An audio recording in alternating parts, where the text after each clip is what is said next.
ہر دور کے اندر اپنے نبی اور رسولوں کو مبعوث فرمایا۔ اللہ رب العزت خود اپنے کلام مجید فرقان حمید کے اندر فرماتے ہیں وَلَقَدْ بَعَثْنَا فِي كُلِّ أُمَّةٍ رَسُولًا أَنِ اعْبُدُوا اللَّهَ وَاجْتَنِبُوا الطَّاغُوتَ کہ اللہ رب العزت نے ہر امت کے اندر، ہر دور کے اندر اپنے انبیاء کو، رسولوں کو مبعوث فرمایا۔ انہوں نے آ کے دنیا کے لوگوں کو بتلایا، یہ دعوت دی کہ ان اعبدوا اللہ، کہ اللہ کی عبادت کرنی ہے، واجتنبوا الطاغوت اور طاغوت سے بچنا ہے۔ اللہ کی عبادت کس طرح کرنی ہے اور اللہ کے سامنے کس طرح اپنی زندگی گزارنی ہے۔ آج ہم نے زیادہ سے زیادہ یہ سمجھ لیا ہے کہ 5 وقت کی نماز پڑھ لینا، اگر اللہ نے دولت دی ہے تو حج کر لینا، بس یہی عبادت ہے۔ نہیں مسلمان بھائیوں، یہ عبادت نہیں ہے، بلکہ ایک انسان کی 24 گھنٹے کی زندگی، سارے یہ سیکنڈ، منٹ اور گھنٹے اللہ کی اطاعت اور اللہ کی فرما برداری کے اندر گزرنے چاہیے۔ اللہ رب العزت نے اس دنیا کے اندر انسان کو جن چیزوں کی ضرورت تھی، جس جگہ پہ انسان نے کام کرنا چاہا، تو اللہ کے رسولوں نے بتلایا کس طرح تم نے کام کرنا ہے، کس طرح زندگی گزارنی ہے۔ اپنے 24 گھنٹے، چاہے وہ کھانا ہو، پینا ہو، تجارت کرنی ہے، دفتر میں بیٹھ کے کام کرنا ہے اور عدالتوں میں بیٹھ کر فیصلے کرنے ہیں، ایک حکمران نے کیسے حکمرانی کرنی ہے، یہ ساری باتیں بتلائی ہے اور انبیاء نے عملی طور پہ یہ کام کر کے دکھلائے ہیں اپنی زندگیوں کو۔ چاہے کوئی حکمران ہے، وزیر اعظم ہے، وزیر اعلیٰ ہے، جج ہے، وکیل ہے، غرض زندگی کے کسی شعبے کے اندر کام کرنے والا انسان ہے، اس کو نبی کائنات نے اور باقی انبیاء نے بھی طریقے سکھلائے ہیں۔ نبی علیہ السلام ایک بہترین حکمران تھے اور ایک عظیم لیڈر تھے، ایک عظیم مجاہد تھے اور ایک عظیم تجارت تھے اور ایک عظیم باپ تھے اور ایک عظیم شوہر تھے اور ایک معاشرے کے اندر زندگی گزارنے والے عام لوگوں کے اندر اپنی زندگی کے لیل و نہار عملاً گزار کے دکھلائے کہ تم نے کیسے اپنی زندگیوں کو گزارنا ہے۔ اور نبی علیہ السلام نے یہاں تک کہ ایک عام انسان کے ساتھ چلتے ہوئے کس طرح اس کے ساتھ سلوک کرنا ہے وہ بھی کر کے دکھلایا ہے، اور ایک حکمران بن کر اپنے حکمرانی کے فیصلے اور لوگوں کے سامنے، بڑے بڑے حکمرانوں کے سامنے اپنے فیصلے رکھے، اپنی زندگی کو رکھا، تاکہ انسان اس دنیا کے اندر، اپنی اس زندگی کے اندر اس کو کوئی کمی اور کوئی ایسا لمحہ نظر نہ آئے جہاں اس کو رہنمائی نہ ملتی ہو۔ مسلمان بھائیوں، اللہ کی قسم ہے کہ نبی علیہ السلام کی زندگی کو پڑھیں کہ آپ صلی اللہ علیہ وسلم نے کس طرح ہمیں زندگی گزارنے کا طریقہ، سلیقہ سکھایا۔ امام کائنات صلی اللہ علیہ وسلم کے بارے میں بات کر رہا تھا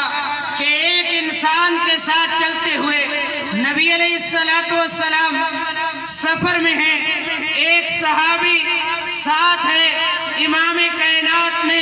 ایک درخت سے ایک ٹہنی توڑی اور اس سے 2 مسواک بنائے، جو اچھا مسواک تھا دوسرے ساتھی کو دیا اور جو اس سے ذرا کم تھا خود رکھا۔ وہ صحابی کہنے لگے میرے ماں باپ آپ پر قربان ہوں، آپ یہ مسواک رکھے۔ نبی علیہ السلام نے فرمایا اللہ رب العزت نے سوال کرنا ہے کہ اپنے ساتھی کے ساتھ کیا سلوک کیا تھا، اس لیے میں نے اچھی مسواک آپ کو دی ہے۔ اور اسی طرح امام کائنات صلی اللہ علیہ وسلم نے قرآن مجید کے اس مقام پر جہاں اللہ رب العزت نے فیصلہ کرنے کے طریقے سکھلائے کہ چاہے تمہارا اپنا قریبی کیوں نہ ہو، چاہے اپنی ذات کیوں نہ ہو، فیصلہ کرتے ہوئے عدل و انصاف سے کام لینا ہے۔ امام کائنات کے پاس ایک ایسی عورت کا مقدمہ آتا ہے جس نے چوری کر لی تھی، نبی علیہ السلام کے سامنے پیش کی جاتی ہے، ساتھ ہی سفارش کروائی جاتی ہے، اور نبی علیہ السلام کے سامنے اس نوجوان کی جس کو نبی علیہ السلام اپنا بیٹا کہتے تھے، جب نبی علیہ السلام کے سامنے وہ سفارش کرتے ہیں، یہ بڑے کنبے کی ہے، قبیلے کی ہے، نبی علیہ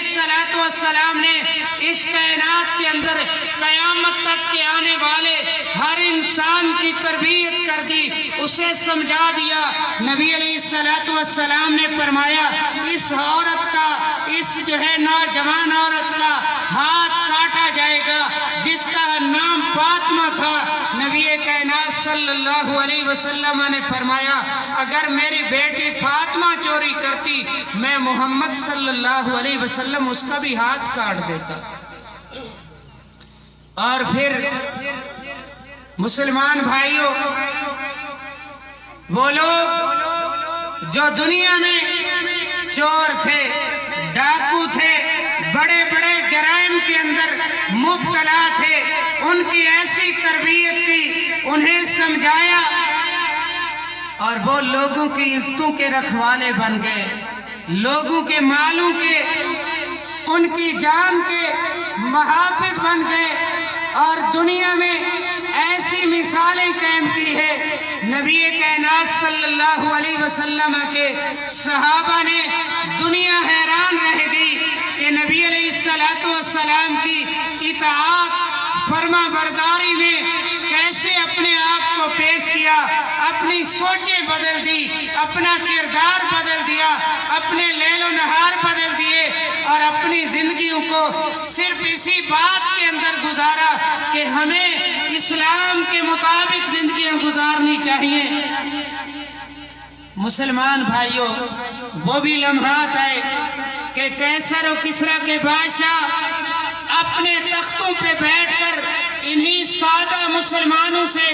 ڈرتے تھے، ان کا نام لے کر کانپ جایا کرتے تھے۔ وجہ کیا تھی کہ اسلام ایک مکمل ضابطۂ حیات تھا، اسی کے مطابق اپنی زندگیوں کو ڈھالا، اپنے لیل و نہار کو، اپنے شب و روز کو، اپنے آپ کو اسلام کے تابع کر دیا۔ تو دنیا نے دیکھا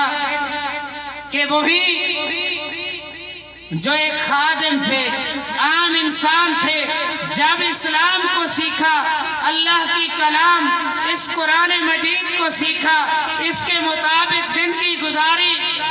تو اللہ تعالیٰ نے دنیا میں مقام دیا کہ حکمران بھی بن گئے، فیصلے کرنے والے جج اور وکیل بھی بن گئے، اور دنیا کے سامنے ایسے ایسے فیصلے اور ایسے ایسے کارنامے دکھلائے کہ آج بھی لوگ اگر مثالیں دیتے ہیں تو صحابہ کرام کی دیتے ہیں۔ غرض مسلمان بھائیوں، میں بات کو لمبا نہیں کرنا چاہتا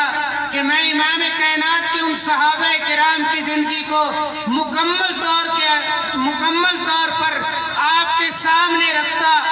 لیکن مسلمان بھائیوں ایک احساس دلانے کے لیے کہ اس وقت آج جب ہم نے اسلام کو چھوڑا اور دنیا کی محبت میں لگ گئے، دنیا کی کامیابی کو سب کچھ سمجھا، آج ہم ناکام ہوتے ہوئے نظر آتے ہیں، بلکہ ناکام ہو گئے۔ ہم اپنے حکمرانوں کو دیکھیں کہ چاہے وہ کوئی بھی ہو، میں کسی ایک جماعت کی، ایک گروہ کی بات نہیں کرتا، اس وقت جو بڑی بڑی سیاسی طاقتیں ہیں ہمارے سامنے ہیں، لوگوں کے سامنے نہ تو ان کی کوئی عزت ہے، نہ کوئی مقام ہے، اور نہ ہی یہ دنیا میں ایسا نظام جو یہ بڑے بڑے دعوے کرتے ہیں لوگوں کے سامنے مثالیں قائم کر سکے، لوگوں کو عدل و انصاف دلا سکے، اس کی وجہ یہ ہے کہ انہوں نے اسلام سے ہٹ کر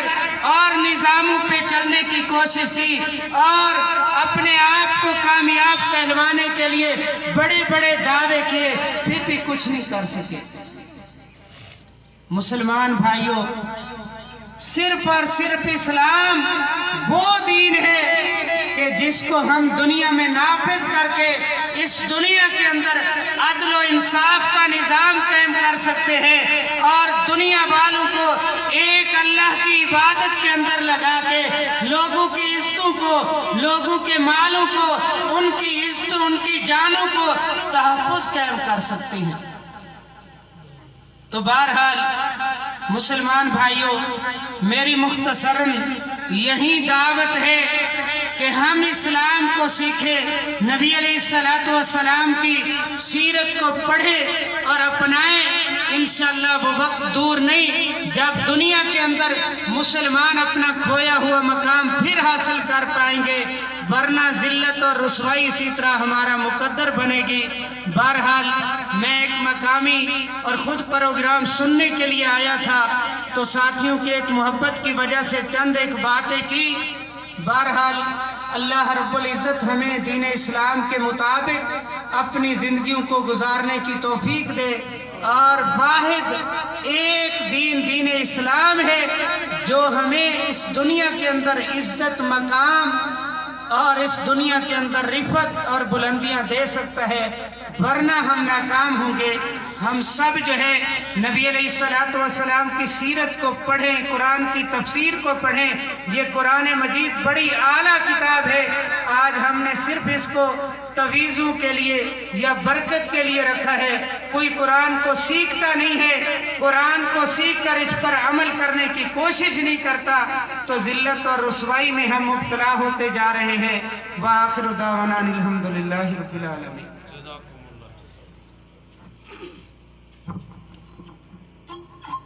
السلام علیکم ورحمۃ اللہ وبرکاتہ۔ جزاکم اللہ خیر واحسن الجزاء، اللہم زد فزد۔ یہ تھے محترم جناب قاری رفیق الرحمان صاحب۔ محترم بھائیوں، جو ہمیں دعوت فکر دے رہے تھے کہ سیرت النبی صلی اللہ علیہ وسلم کی کانفرنس میں آنے والے اور سننے والے، سنانے والے سب احباب کو کہ سیرت النبی صلی اللہ علیہ وسلم کا صرف جلسہ اور کانفرنس کرا لینا ہی کافی نہیں ہے، بلکہ اس پر عمل کیا جائے تو کافروں کو بھرپور جواب ملے گا اور ان کی زبانیں جو ہیں وہ بند ہوں گی کہ آئے روز آپ سنتے اور دیکھتے ہیں سوشل میڈیا پر اور دیگر الیکٹرانک میڈیا پر نبی علیہ السلام کی آئے دن یہ کافر گستاخیاں کرتے ہیں، کبھی خاکے چھاپتے ہیں، کبھی کوئی بکواس کرتا ہے، کبھی کوئی بھونکتا ہے۔ تو محترم بھائیوں، اگر ہم چاہتے ہیں کہ اللہ کے نبی علیہ السلام کی حرمت کے محافظ بن جائے اور آقا علیہ السلام کی حرمت کا تحفظ ہو جائے، تو محترم بھائیوں جو پہلا کام ہے جو مجھے اور آپ کو، ہم سب کلمہ پڑھنے والوں کو کرنا ہے، وہ کیا ہے کہ آقا علیہ السلام کی سیرت اور صورت کو ہمیں اپنی زندگی کا اوڑھنا اور بچھونا بنانا ہے۔ یہی لا الہ الا اللہ محمد الرسول اللہ صلی اللہ علیہ وسلم کا تقاضا ہے، اور اللہ خالق کائنات ایک مسلمان سے یہی چاہتا ہے کہ اس کی زندگی کا ہر لمحہ، ہر گھڑی نبی علیہ السلام کے اسوے کے مطابق ہو جائے، اللہ کی اطاعت میں، نبی کی اتباع میں مسلمان زندگی گزارے۔ تو ہاں مسلمان بھائیوں، جب ہم ایسا کیا کرتے تھے تو قسم باللہ تاریخ کی کتابوں کے اندر یہ بات مذکور ہے کہ صلاح الدین ایوبی مسلمانوں کا جرنیل، وہ فاتح، اللہ اکبر، جس نے بیت المقدس کو یہودیوں سے آزاد کروایا، عیسائیوں سے آزاد کروایا، اور اللہ رب العالمین کی زمین پر، اس دھرتی پر اسلام اور مسلمانوں کو دوبارہ سے کھڑا کیا۔ اس کے دور کے اندر صلیبی جنگ عروج پر تھی اور کافروں کے بادشاہ رچرڈ نے نبی علیہ السلام کی شان میں گستاخی کر ڈالی، توہین کی۔ یہی ایام تھے جو ذی القعدہ کے ہم آج گزار رہے ہیں۔ اس کے بعد ذی الحجہ آنے والا ہے، جب ہر کلمہ پڑھنے والا، استطاعت رکھنے والا، نبی کی سنت پر چلتے ہوئے، اللہ کے حکم پر عمل کرتے ہوئے قربانیاں کریں گے، خون بہائیں گے، جانوروں کی گردنوں پر چھری چلائیں گے۔ قسم باللہ صلاح الدین ایوبی نے قسم کھائی، اللہ صلاح الدین ایوبی اس قربانی پر قربانی نہیں کرے گا، بلکہ گستاخ رسول کے سر کو تن سے جدا کرے گا۔ گستاخ رسول کے سر کو تن سے جدا کرے گا۔ قسم اٹھا کے صلاح الدین ایوبی نے، محترم بھائیوں، تاریخ رقم کی کہ نبی علیہ السلام کی حرمت کا دفاع مسلمانوں کیسے ہوتا ہے؟ اپنے 5-6 فٹ کے وجود کے اوپر اسلام کو نافذ کر کے پھر اس کے نفاذ کے لیے، قربانیاں دینے کے لیے میدانوں کے اندر نکل کے، قسم باللہ یہ طریقہ ہے نبی کے حرمت کے دفاع کا۔ اور پھر تاریخ نے لکھا کہ صلاح الدین ایوبی کے سارے کمانڈروں نے، سارے سالاروں نے، سارے سپاہیوں نے، مسلمان مجاہدین نے، کوئی گائے ذبح کر رہا ہے، کوئی بکری ذبح کر رہا ہے، کوئی اونٹ نہر کر رہا ہے، لیکن صلاح الدین ایوبی نے اس بدبخت رچرڈ کو پکڑا ہوا ہے جو گستاخ رسول ہے، اور سارے مسلمانوں کو جمع کر کے کہتا ہے، آؤ دیکھو آج صلاح الدین ایوبی بھی قربانی کرنے لگا ہے، قربانی کرنے لگا ہے۔ آج محترم بھائیوں، ذی القعدہ کے